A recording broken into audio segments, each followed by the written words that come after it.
o'clock. If you do microphones on, please. And Max, if we're good to go, thumbs up there. So at this point, we're going to call the June 25th, 2025 meeting of the Brainerd HRA Board of Commissioners to order.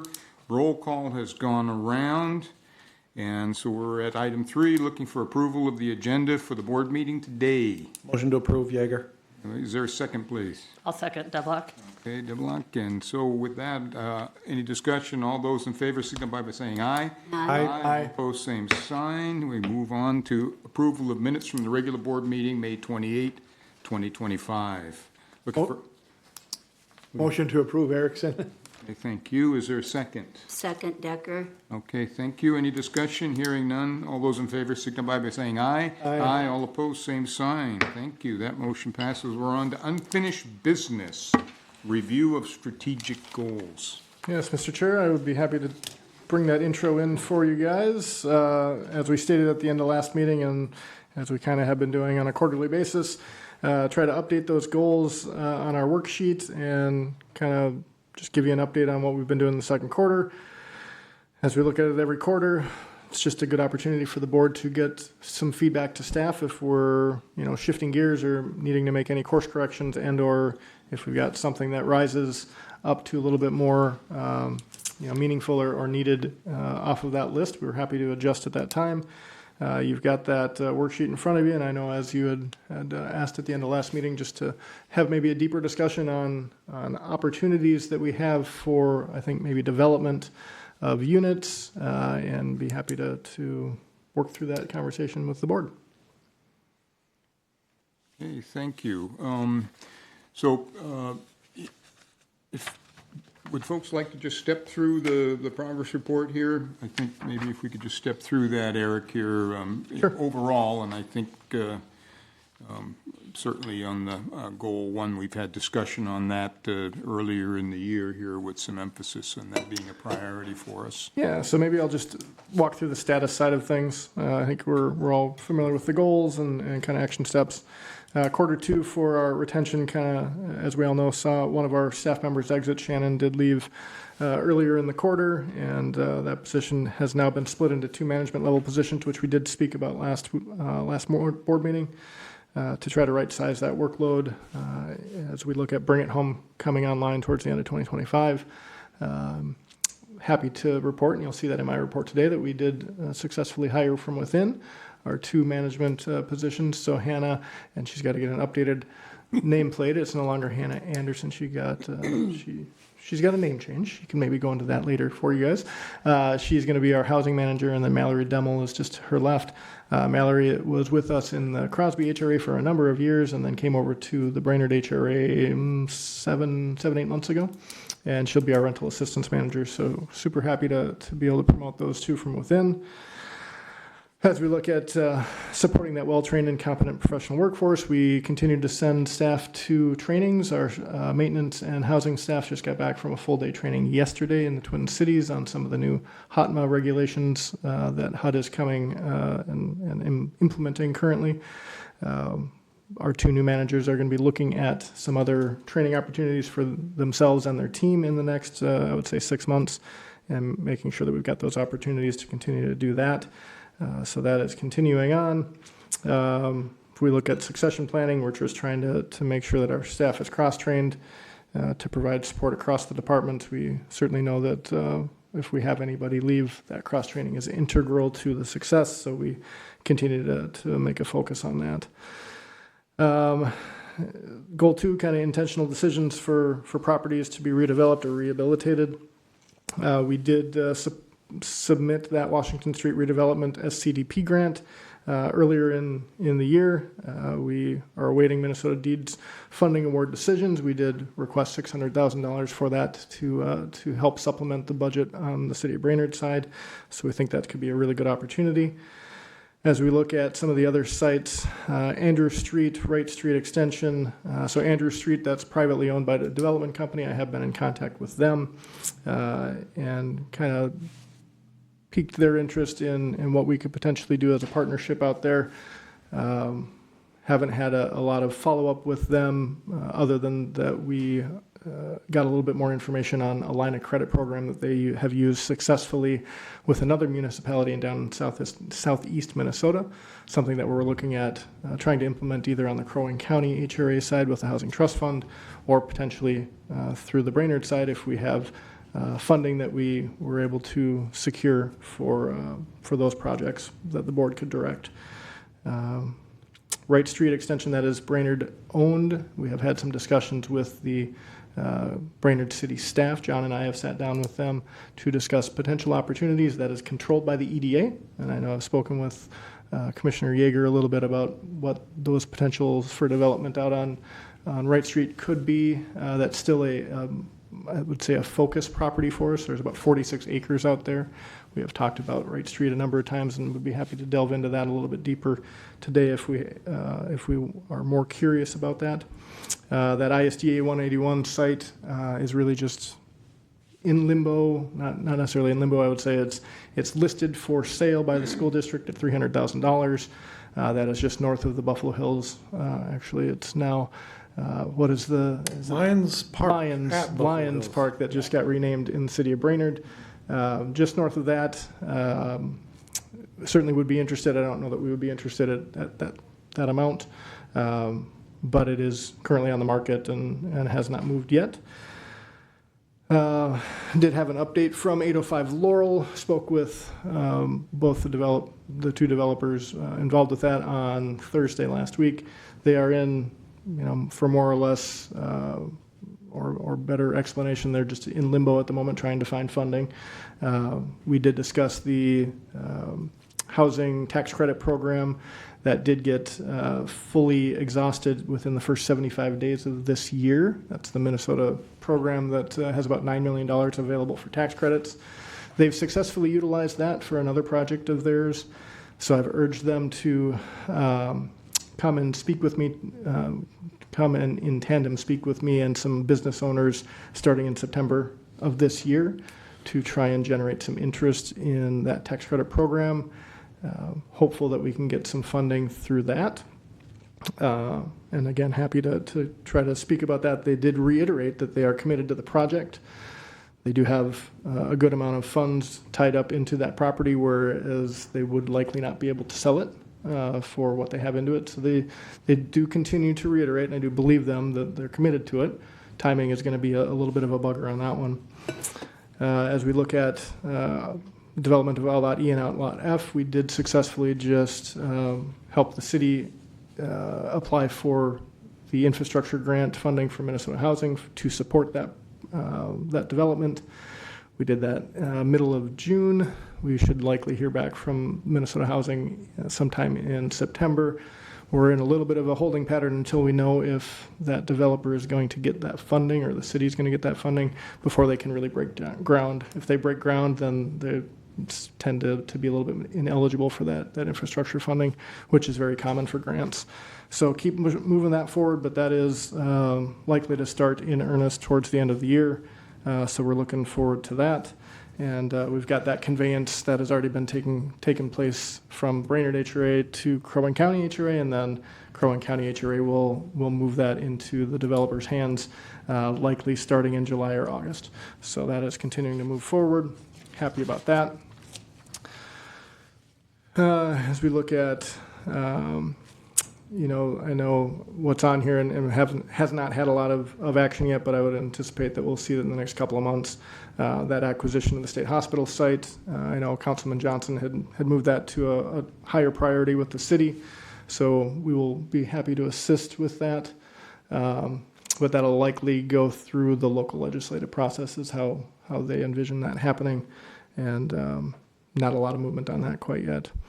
Goal 3, engaging developers. As we continue to talk with developers, we have spoken with one specifically on that Wright Street extension, and then we've also reached out to another developer to just gauge interest in a land trust project. We've got a meeting set up with them July 14th to discuss opportunities. I know Commissioner Yeager and I have talked with the park board of potentially looking at some land that's available through the park and or the city. And that could be a potential pilot project for that. But we'll get some more knowledge and information from that developer hopefully in mid-July. Other than that, on the development, we can just continue to engage developers as much as possible. And so trying to get that interest perked for, property that we could have available to us either through a city partnership or, potentially tax forfeited properties. Speaking of tax forfeited properties, we are looking at that. The county has got an auction set for June 30th. That ends July 11th. There are a couple of parcels that are potentially of interest, and so if they do not get sold on the auction after July 11th, we'd be looking to potentially to convey some of those Brainerd lots to us for development opportunities. So more to come, hopefully towards the end of July at our next meeting, and that kind of bleeds into that acquiring lands. Again, we've had some good interactions with, I would say, the city on potential working together with city-owned property, EDA-controlled property. John and I have looked at some of these tax forfeited properties within the city of Brainerd. There are not a lot, as we know, but there are a few that I think could be utilized at least for a small footprint home. Wouldn't be a tiny home, it would be a small footprint though, that I think if we could find a developer that's willing to build on that, we'd be happy to convey that and try to do that. So that's kind of the updates that I've got at the moment. Happy to kind of delve in. Goal 5, I guess, building efficiencies within the HRAs that we do control. I will maybe put a little teaser out there to the board and see what the reaction is. Pequot Lakes HRA has or will be having a changing of their leadership. Their executive director will be retiring at the end of July. And their board chair has put some feelers out to me to see if there is any interest in potentially looking at a shared services agreement on a short-term basis or potentially long-term basis. I did tell the chair of that board that I would be happy to bring that up to this board. I gave him the history of where we were about 3 years ago when we relooked at this. And at that point, this board decided that they were not interested in pursuing a shared services agreement. I did share with them that, we never shut the door completely, but, they would have to, if there was some tacit interest here, that board would need to formally make an ask to us. And so with that, maybe I will open it back up to the board for comments on all of those things. And if there was some direction specifically on Pequot Lakes, we could move that at the end of that conversation too. All right, thank you, Eric.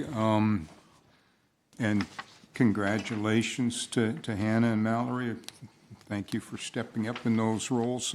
So it's a job title change for some and a little more name changing in the process. Power and glory, clearly. This is like we get all our change done at once. Congratulations to you. Maybe just obviously we'll continue to kind of monitor that right sizing, Eric, on that, especially as we start to get the Bring It Home program up and running. That's going to be an active process. So, I also look at goal 2, our project priorities that we laid out 18 months or so ago. It was like 805 Laurel. It was out lots E and F. It was the opportunism of small scattered site restoration, and then we talked about the perpetual affordable housing options here that shows up in the status as a trust, land trust kinds of things. So that's kind of where we were at, and we've picked off, I think, pretty well the top 2 as far as we can get them. And so some, the 805 Laurel continues, but the outlots E and F are rolling along pretty good. I think other than that, I think reflections on the status, reflections on goal 2, any priorities or new priorities that we should be pursuing. Yes. I just have just a couple quick comments or questions, I guess, on, for me, the goals are kind of the same. I really feel like the goals are the fundamental goals of what we do as an HRA. I had one question on part one where I believe one of our objectives is to monitor the health, well-being of our staff. How do we do that? Like physically, how do we do that? Do you sit them down in office and talk to them? Do they fill out an exit survey when they leave? How do we do that? So when staff is leaving, we Yep. do sit down and chat with them just to make sure Okay. that we know and understand kind of what the factors were, if it was job-related, things like that. Sure. And ongoing, I would like to say that as we're doing our management does their yearly reviews, we're trying to have those conversations on a yearly basis, but really, what I want our staff to do is to have that as an ongoing decision or discussion, not just at a yearly review. So, status updates with supervisors, that's, hopefully we're keeping our finger on the pulse with that. And that's what I would say is Okay. our best. It's an open dialogue, and you feel like we have. Do you feel like we have a sense where staff feels like they can have these conversations openly, or I know it's a little weird to have this conversation with staff around and all that, but I certainly hope so. You say the proverbial open door policy. I very rarely have my door closed, but Sure. I know, between Karen and John, who have been, with me the longest, there's not a day that goes by unless they're not in the office that we're not interacting, sitting down, chatting Sure. about updates. And then, bringing on Mallory and Hannah, good thing I've had Mallory within our auspices and our agencies for a long time. And Hannah has, I hope she is comfortable. I believe she is from the interactions that we've had.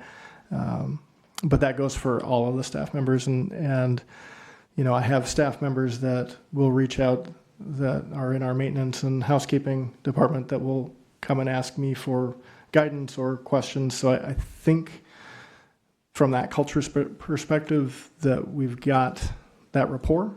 You never can be too sure, but Okay. I believe it is. all right, excellent. And then just one more, if I may. This was regarding the 805. So obviously 805 is sitting, somewhat stagnant right now. So my question is kind of going back to the maintenance on the lot that's there. So it got mowed one time, and now it's kind of hasn't been mowed, and the weeds around the perimeter. But my question is also, they put up a temporary membrane over the building to the north, over the roof. Yep. I don't know what 805's obligation is to that other landowner there. I don't know anything about how that works, right? Yeah.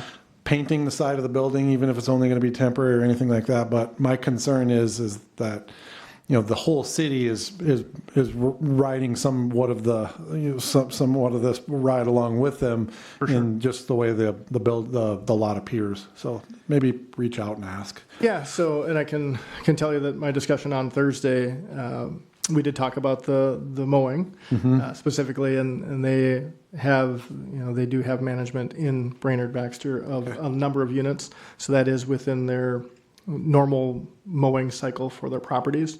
They did specifically state that they would make sure that all of the periphery was also maintained as far as the kind of weed lines that we saw last year.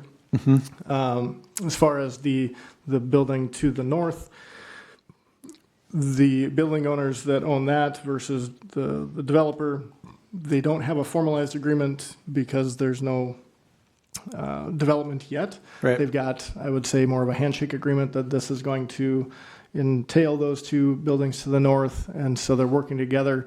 They are working with those building owners on some other developments as well. Okay. So there's good dialogue between the two. I will specifically ask if there's a plan to paint that side. Sure. As far as the membrane, I'm not sure, but I can ask. Okay, I was just curious. Yep. That's all. Thank you. Thank you. Other comments or reflections on strategic priorities? I was just thinking that wall could be a good opportunity for another mural, Right. honestly. Short term, hopefully, Short but term, right? you'd want it the short term from our standpoint, but it would be a good Yeah. opportunity. Well, the Or an EDA, or an 805 banner, Yeah. here's what we're trying to accomplish Yep. to get built. Yep, that's a good idea. But I know like that other mural downtown is a draw. People go down just to take pictures with it. So Yep. if that could be something. I will look into it with both of them.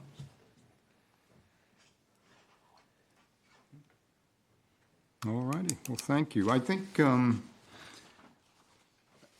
it looks like maybe the same priorities still stand, the remaining priorities still stand, and they probably still stand in that prioritized order. But again, being adaptive on the scattered sites is going to be something that, again, opportunity is going to drive that. Although some of the conversations taking shape around Wright Street Extension bring up an interesting opportunity to more seriously pursue the perpetual affordable housing. Give us a chance to think more about that. Have a spot on a map that you can begin to have more intensely focused conversations on that. It strikes me that it might be, I don't know, maybe I'm speaking without actually gauging the temperature of the board on that, but whether we would be interested in hearing from entities that have taken on this kind of work in the metro or other places, and maybe just bring them in on a video stream or something to just talk a bit about, what that has been like for them, and how durable the program is, what are their experiences and lessons learned, and things that can add to our interest. It would be informative to us, but at the same time, staff could have the deeper conversations with these people, entities that are doing this kind of work, to kind of drill down a little bit more. But I don't know if there's interest in the board to maybe bring somebody in to help us think a little bit more about that. That would be one place I would say it's maybe a sub-item underneath that, the perpetual affordable housing. It's just sort of more educating ourselves. You're thinking about you're thinking about hiring a consultant or pitching the idea of hiring a consultant? Not at all. There are entities that are doing this work. And, Oh, I see. And just sort of inviting them to just give us a Little open talk kind of situation. 15, Yeah. 20 minutes to say, here's sort of how we've gotten into it. This is what we've, what we've got on the ground. This is sort of the lessons we've learned as we've pursued this different model. Mm-hmm. Try to not recreate the wheel, I would say. Right. And I would say, I think, so up in Duluth, I think Higher Ground is the entity that's done a little bit of that perpetually affordable housing. It's a name that I continue to hear, so I will try to reach out to them. Central Minnesota Housing Partnership, we've talked about them. That is who we will be chatting with on July 14th. I would imagine that their staff would be more than happy to have a dialogue. I don't know if that's appropriate for July yet, since we're just trying to get into that, but August, I think that would be on the table to have that discussion. So I can work on that. Mr. Chair? Yes, Mr. Erickson. Yeah, I'd like to ask more about the Pequot Lakes. How many meetings have you had with them, or what are you thinking? What are they looking for? Are they looking for a head? Are they looking for a leader? Go ahead. Be happy to answer that the best to my knowledge, Commissioner Erickson. So I've been made aware their mayor of Pequot is actually on our Crow Wing County HRA board, so he had made mention at our June meeting that executive director was leaving. I know that they are currently posting that position, and that is open for applicants. From the discussions I've had with just the board chair, is that it's still just open. They aren't necessarily planning on interviewing anyone at this point. They have had, I think they've had some applicants, but I certainly can't speak to their interview process. We have continued to have an open dialogue with that agency all along, because we do, from a Crow Wing County HRA standpoint, if you recall, we've got some housing units that we share an interest in with the Pequot Lakes HRA from the Crow Wing County HRA standpoint. So our staff continues to be in contact with them, but not on a daily basis, but we do have that thing in common. The board chair, when I have spoken with him, and he's continued to try to get just more information, not necessarily asking about a shared services agreement, but we've had dialogue throughout the last year as he's a new chair to that board. He's mentioned that it could potentially be a short-term shared services agreement if they are able to successfully hire an ED. I think they're worried about operations ongoing. I did mention that we are not the only HRA within central Minnesota, that there might be other HRAs that could be potentially just as close that might be interested if we aren't. That's been the dialogue. I have not had any dialogue with their board per se, other than with their board chair. From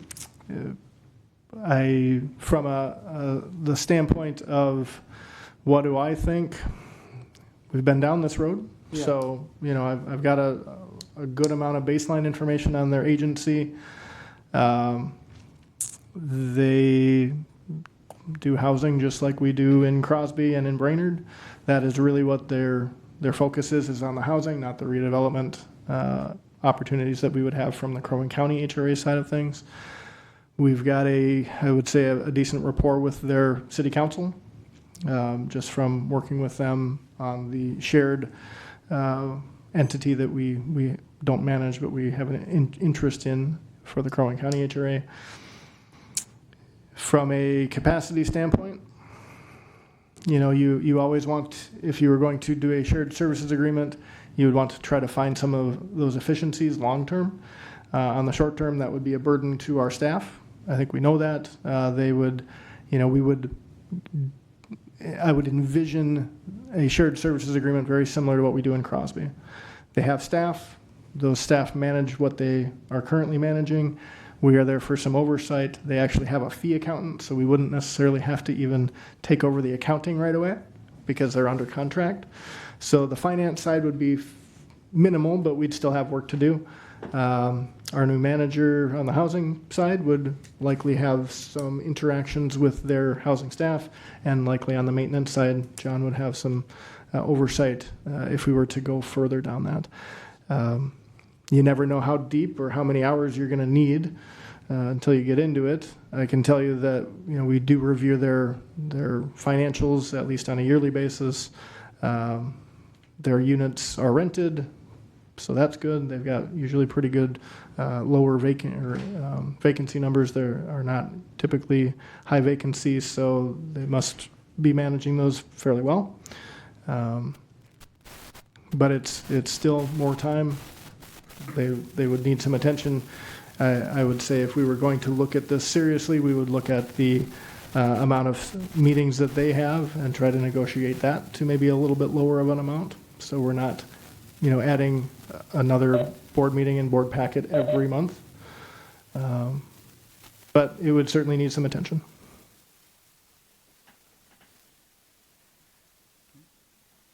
Thank you. It seems our discussions in the past, and I think where we left this issue and with that relationship, was more that we would maintain a passive role here. We were not going to be actively trying to pursue or negotiate. So it sounds like we quite frankly, I think, just move the ball to them to come to us with a proposal in the end, and rather than us trying to shape something.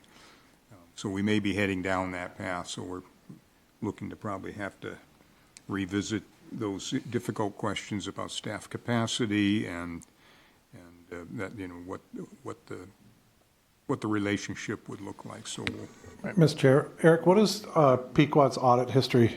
Just briefly, overview. Mixed? Good? From what I understand, we don't do their audit, or we don't receive their audit, but Well, I just thought you might know from conversations. nothing Okay. that is that would scare me off of going there. Okay. Room for improvement, for sure, but I think there's always room for improvement with us too, so.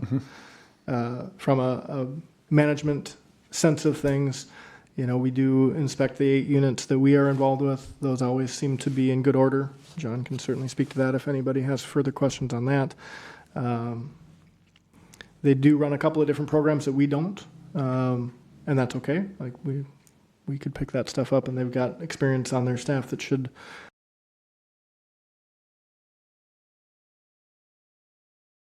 certainly know that.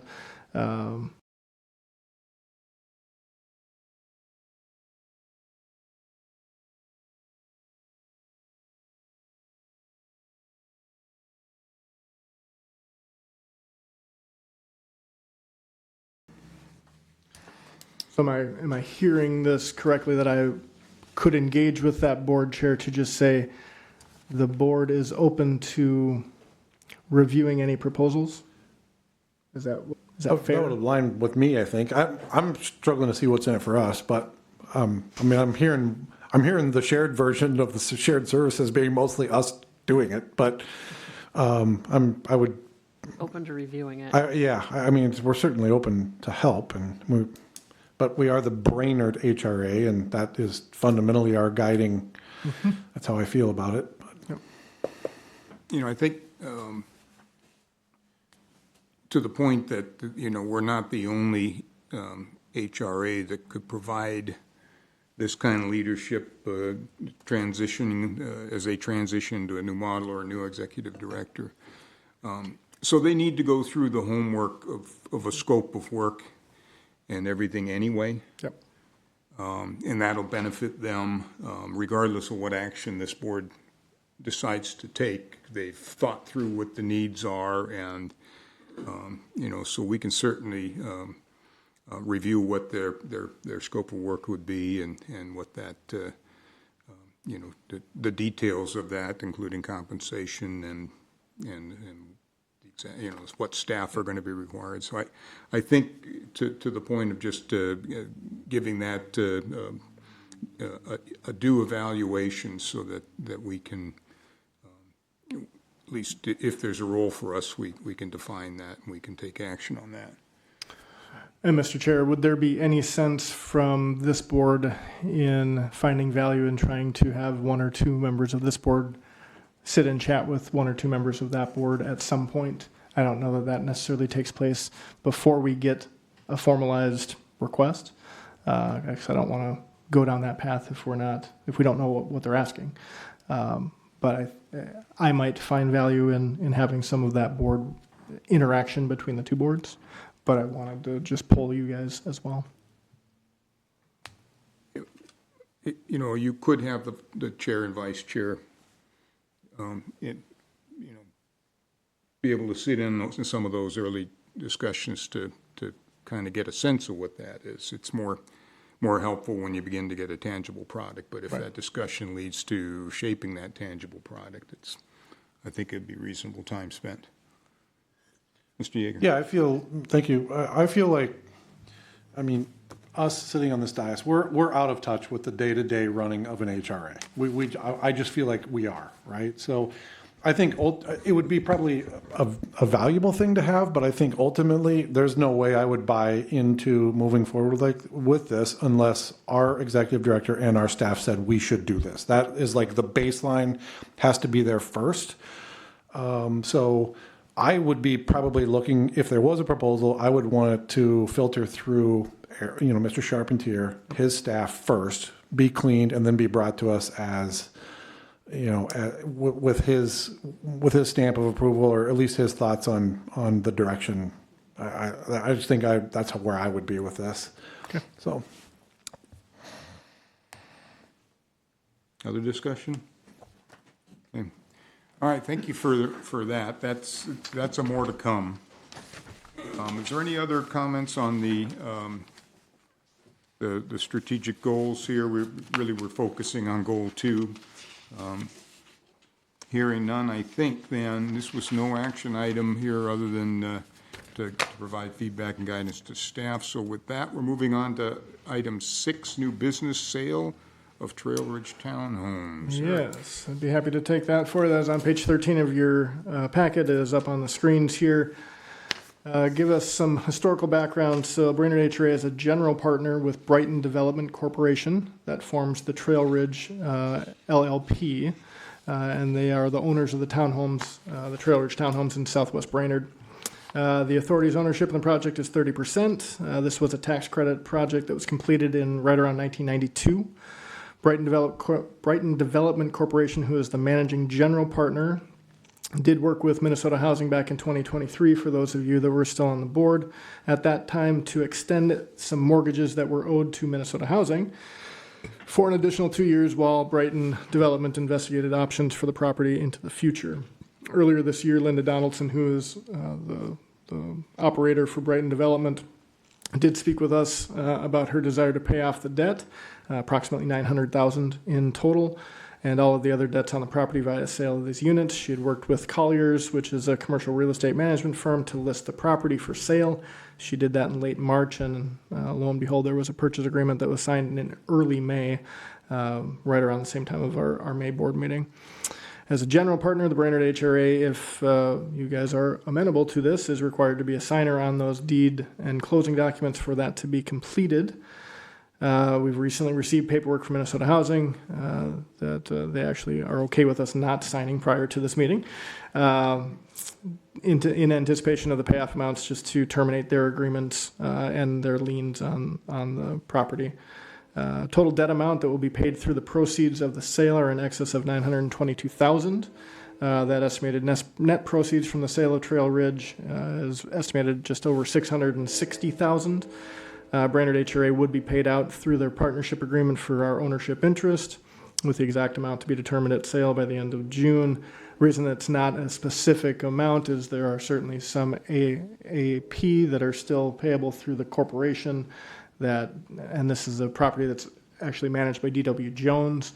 So D.W. Jones pays all the bills, basically bills that back to Brighton, and that's, we don't have an exact amount, and that will likely be vetted out in the next 90 days, actually, through the sale.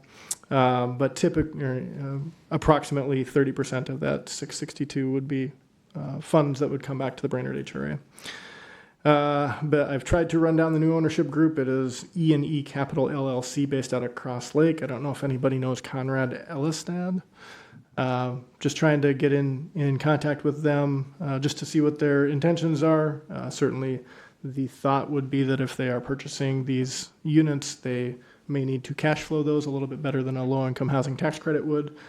I would envision or anticipate that rents would likely go up. I don't know how quickly or by how much. At the end of the day, we don't have a lot of control of that unless we want to pay off that debt ourselves. After we've reviewed this, staff is certainly recommending authorizing myself to execute the closing documents for the sale for our portion or our ownership interest in that Trail Ridge Limited Partnership. It's been a good project. We've been very happy to be part of it. But I would be pretty reticent to try to take out debt to pay off the Minnesota Housing and SBA notes that are against it, and then try to actually operate it with about $1 million of debt on it. Happy to take questions from you guys as to the process. In the adjoining documentation, you'll see the kind of termination agreements. The first page after this is the seller's statement, which kind of breaks down the debts on the first page. You can see under the expenses side of things, we've got 3 mortgages, 2 to MHFA and 1 to the SBA. And again, we're all kind of co-ownership of that debt because of the partnership agreement. Thank you. Questions?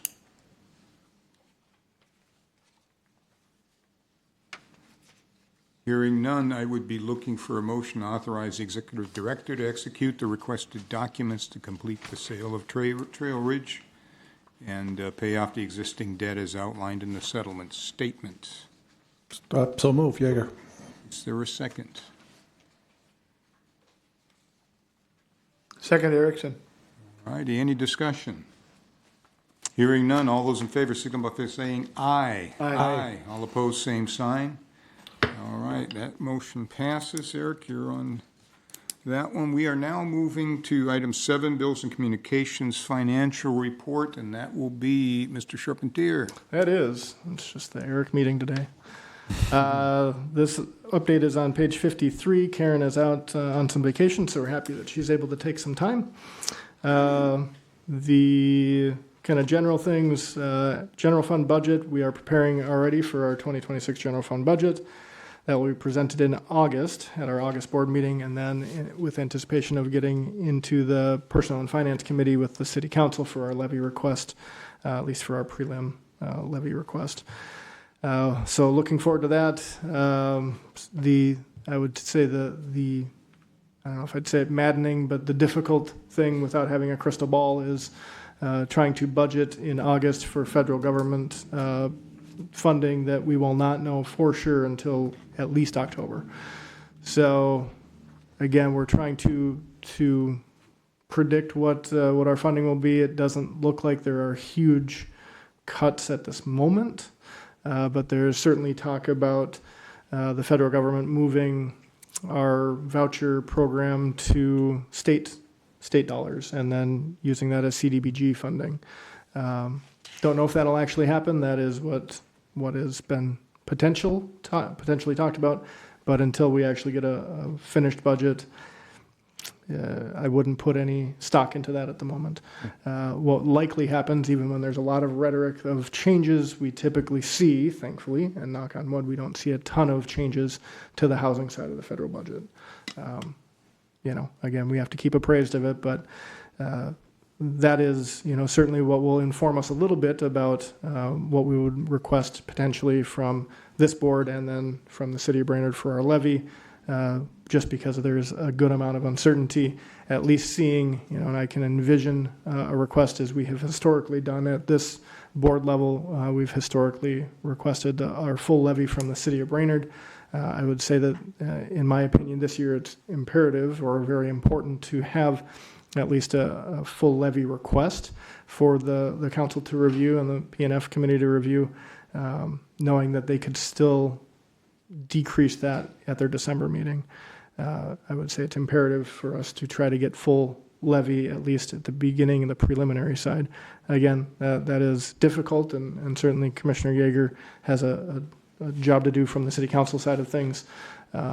But I know with the uncertainty, that's where at least staff will be looking at, likely presenting something to that manner in August. Just more of the same, Crow Wing County HRA budget presentation, that will be happening at our July meeting, July 21st. That funding, again, is in portion is for our housing trust fund at the county side, and then operations and kind of the management agreement funding for that. So we will be in front of our Crow Wing County HRA board on July 21st and at the Crow Wing County Budget Committee on August 14th.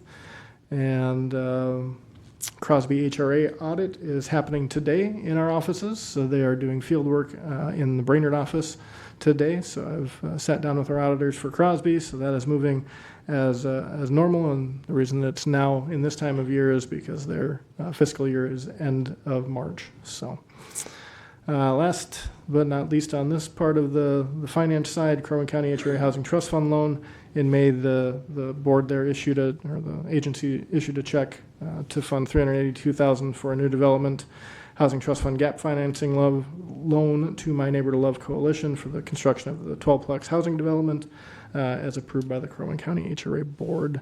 Happy to take any questions from you guys on the finance side of things or any of the reports to the best of my ability. Questions of staff? Motion to approve payments. Yeager. Is there a second? Second, Devlock. Okay, any discussion?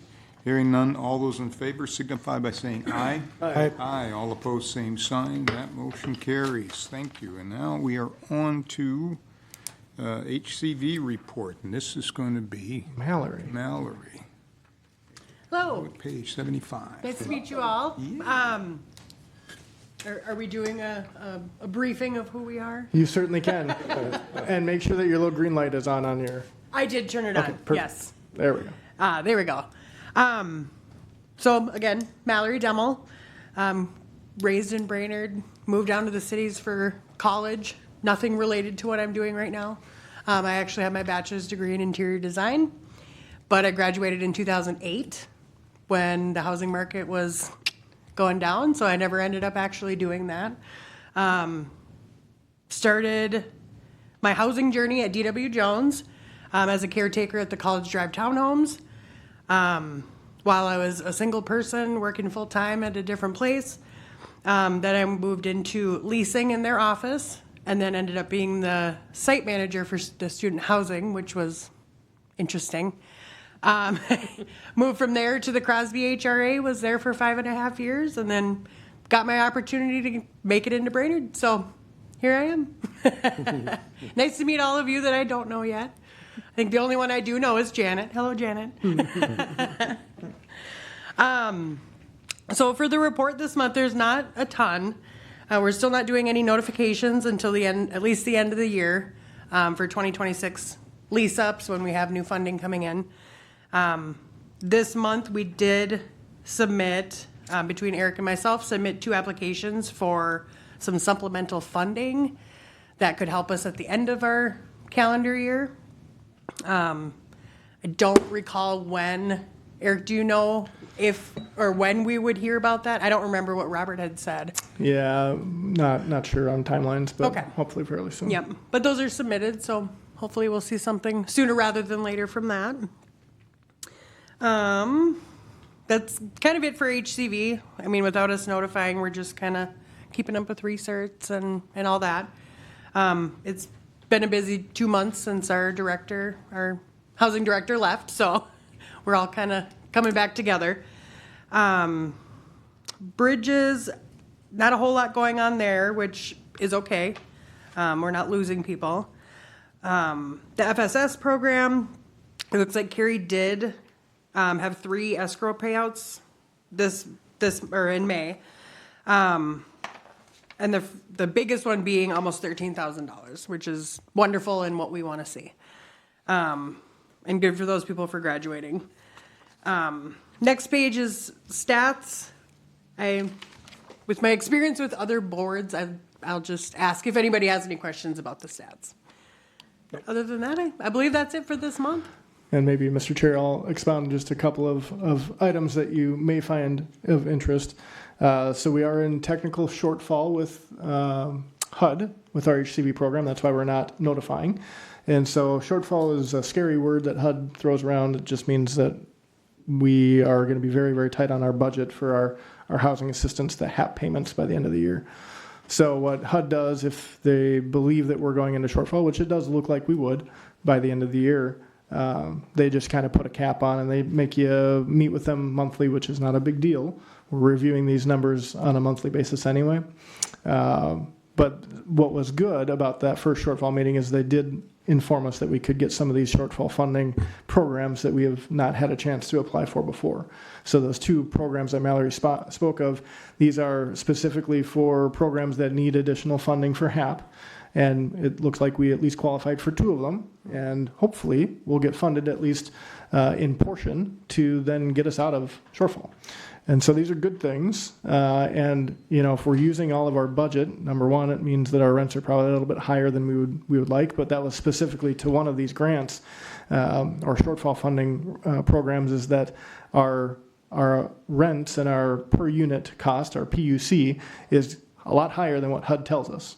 And so then we have the opportunity to come back and say, sorry, HUD, our per unit cost is more, we need some more funding. So it's a good method. We haven't had to do this yet, and I am encouraged that we can maybe do this more frequently and maybe serve some more families. So that's a good thing on the HUD side. Again, it's not as scary as we all probably perceive it when they say shortfall. But it's a first time in that process for a number of years.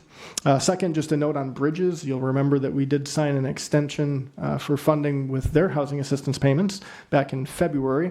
They were a little bit in arrears of paying us some of those funds, and to the point where I had to interject a little bit with their staff and say, we need our funding or we're not going to continue.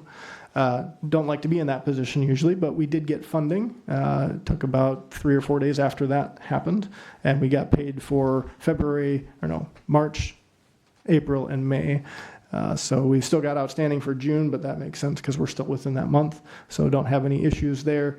We did end up going and moving forward with the next grant cycle, but just wanted to let you guys know in case you looked at the financials, you'd see that Bridges was a little bit in the negative. That's why we got funded in June. So we're back good for what we have an agreement for. And I think, again, those are just kind of some additional highlights that are outside of the norm. Thank you, Eric. I have a question real quick. That supplemental funding, that the amount only covers the shortfall amount, or is it a broader? I think it's broader, especially with the second portion of funds that we talk about for our PUC, our per unit cost. Again, if we can prove to them that the cost that they were giving us and prorating for their HAP for the whole year, that we've got a larger gap there, then my understanding is that we would just get those funds, hopefully, Okay. and that wouldn't be just for shortfall. That would be You could use like it an for- adjustment okay. to our PUC, basically. Okay, that's all. Thank you. Okay, other questions on that? Valerie, thank you very much, and Eric, thank you. We are moving on then to Housing Management Report. Hannah, this is yours. Yes, all right. My report is on page 79 in the packet or along on the screen. I know I'm a familiar face, but I did have a name change. I was married over the weekend, so my name is now Hannah Gangle. Yeah, it's officially my first day back, so lots of new stuff, new beginnings. I'm excited. I'll touch briefly. I was born and raised in Brainerd as well. I started at the HRA 9 months ago in the Operations Administrative Specialist role and did a lot of special projects. I worked very closely with Shannon, so I'm excited to build upon the foundation that she's set for me. Very big shoes to fill, but I'm excited for the opportunity. So I will jump into my report. Vacancy report is attached. Valley View Townhomes is again for the second month sitting at 100% occupancy. 18 on our waiting list. Ross updates. We have 21 active participants in the Ross program, 0 newly enrolled, 0 exited, and Patsy is back from leave now, so we're very excited to have her back as well. 26 residents in our commodity food box program, and the May event was 4 steps to jumpstart healthy habits and was attended by 2 tenants. Right, and then jumping along here, on the monthly property performance report, sitting again at 100% occupancy among our public housing properties. We have 1 application placed on the waiting list in May. You will see that number rise with Patsy being back and entering those into our software system. Waiting list, you can see those. And then we had 3 move-outs in May. Again, no vacant units. Couple recerts, interim and annuals. We will be working on annual inspections here upcoming in the next few months. And then lease enforcements, 18 warnings, 30-day pair vacates, we're sitting at 6. No evictions in the month of May. You'll see the work orders. And that should be, and then you'll see the financials on page 84. And that is all I have for my report, unless you have any questions. Thank you, Hannah. Questions of staff? I see that our accounts receivable rate is 2%. Whoa. And we missed the gold star in the HUD scoring by 0.5%. So we got dinged a point, and that's so I think we're basically performing at expectations. If you're going to give us a hard time, about 0.5 point. So, thank you, Hannah. So with that, we're on to rehab report. John. Thank you, Chair, to all the members of the board. That memo is on page 85, if you're following along in your packets or up on the screen. As Executive Director Charpentier mentioned, we did submit that small cities application for the funding to coincide with the Washington Street Rehabilitation Project, and are anticipating hearing that if we get that funding by the end of the summer. No news yet, but as I'd mentioned in previous meetings, we did get some questions, and that's always a good indication that we're being considered. So with that, our current small cities grant, we do have an application we just received for owner-occupied housing. We have 1 unit available there. We also have 3 units available for the single-family rental rehab. So if you hear of anyone with single-family rental rehab in the city of Brainerd, we do have funds available for that. So, any questions of me? Questions of staff? Thank you. All right, thank you, John. With that, we're on to Executive Director report. Eric. Yeah, this one will be fairly quick. We've touched on both of them actually. Management positions were filled. So again, just excited to have Mallory and Hannah on board to these new positions, and looking forward to working with them on a daily basis and having them on that little bit higher of a management position. So excited for that. And then did touch on this as well, Greater Minnesota Housing Infrastructure Grant. Worked with James in the Community Development Department as the council did give us approval to move forward with that infrastructure grant. We got that submitted on June 11th and awaiting the decision, and I do believe that that'll be in September. Last thing that's not on here, because it just popped up, working with GLAR, the Greater Lakes Association of Realtors. Dolly Matten has approached me. She's wanting to do a housing summit in somewhere in the Brainerd Lakes area. I'm guessing it will be at the GLAR building. Will be on August 6th. She would like to bring in the HRA to discuss projects that we're working on and some of the programs that we have available throughout the region and the county, not just Brainerd specific, but throughout the county. Also looking to bring in Ben Winchester. If you haven't heard him speak, he is part of the University of Minnesota Extension, does a lot of work and a lot of speaking about housing in rural Minnesota and in rural areas. Going to have a meeting with him and Dolly on Friday this week to kind of discuss what his presentation is going to look like. We're going to try to get a couple of developers to talk about the successes that they've had working with government in getting some of their projects moved forward. So I'll be reaching out to some of our developers that we've worked with and see if they can give some good, hopefully good feedback for the group. And might be one or two other speakers. They're going to try to do it in after a morning, so 8:30 to noon, to try to keep it pretty tight. And more information, hopefully I'll be able to share with you in July, and then again that's August 6th, likely at the GLAR building. And with that, can take any questions. Thank you, Eric. So this GLAR summit, is this a continuation of discussions that were had maybe about this time last year? I found the Initiative Foundation facilitated a meeting with CLC and other players, or is this a different angle, different purpose? So I would envision, and this is what Dolly's vision is as well, as to really expound on the Association of Realtors that were here 2 years ago now, and to try to move some of those priority projects, priority properties back into the, forefront. So with that, I think that's why she's bringing in Ben to speak a little bit about rural Minnesota housing, and then trying to get some developers. The target audience is certainly developers. It's the local units of government. So whether that's staff and their leadership, council members, I think that is what it's geared towards, is bringing those individuals together within the county to listen in on what were, maybe the priorities could be for housing in the area. So I think that's where it's more of a continuation on.